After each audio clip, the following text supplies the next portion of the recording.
that voice anywhere. That was The Boss, paying tribute to Prince. Bruce Springsteen opened his concert in Brooklyn this weekend with a goosebump-inducing version of Prince's Purple Rain.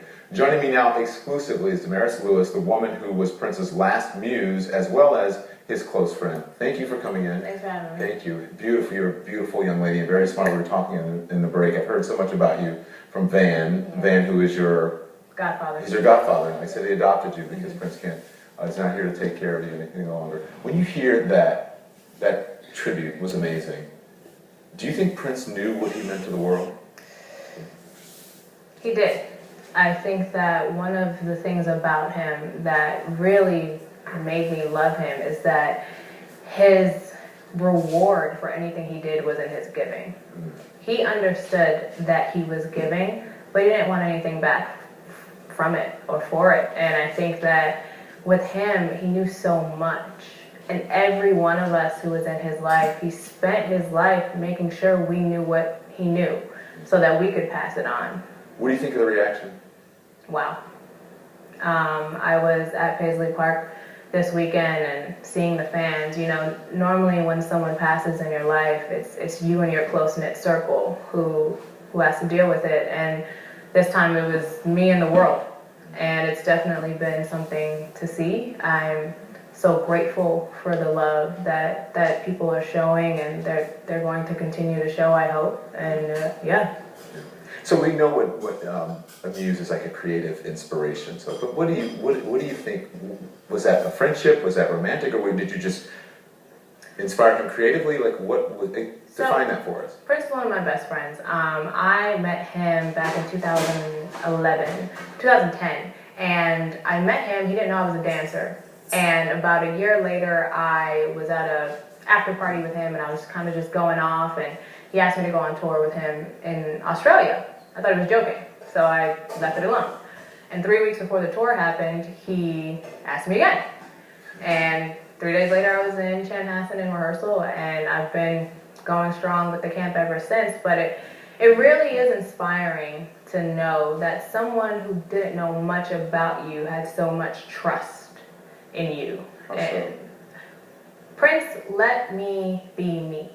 I'm a model. I work in an industry where I'm constantly having to change and be someone else for my work.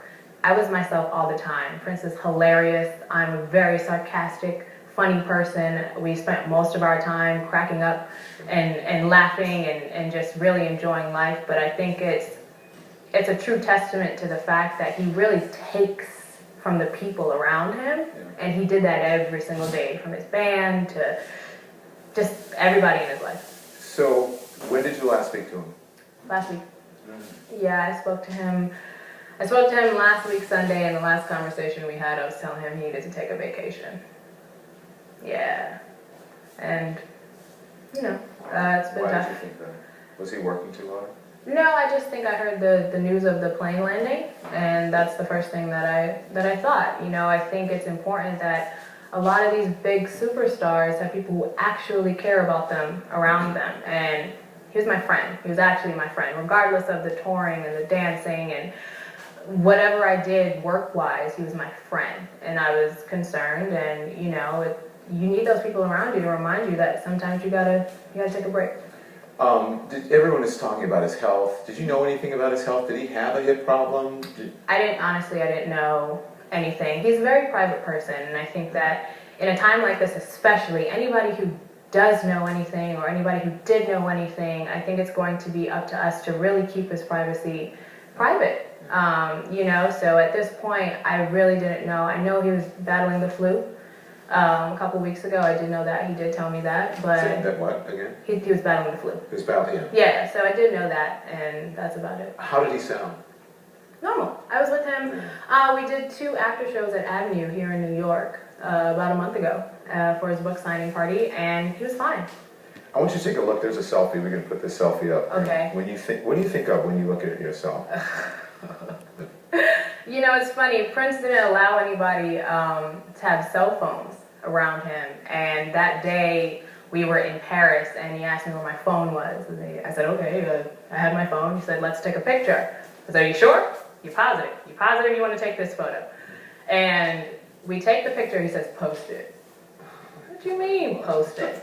I said, you sure? You sure I can post it? So I posted it, and it's funny because I went around telling everybody, hey guys, oh my gosh, Prince, let me take a photo. But that's the kind of person he was. I think that what people really need to know is that in the past couple of years, Prince began doing what he wanted to do. This man fought his entire career to get to a place where he could do what he wanted to do. When I first met him, he said, I want a band with 12 horns players. He got a band with 12 horns players. He said, I really want to make rock music. I want to have a rock band. He got a rock band. He got Third Eye Girl. And it was really inspiring to watch him go from wanting to do these things to finally doing everything he wanted to do. So this is a question that having dealt with, the loss of a loved one, you always wonder, like in the last conversation, what could I have said, what could I have done? Did you get to say everything you wanted to say to, you know what I mean?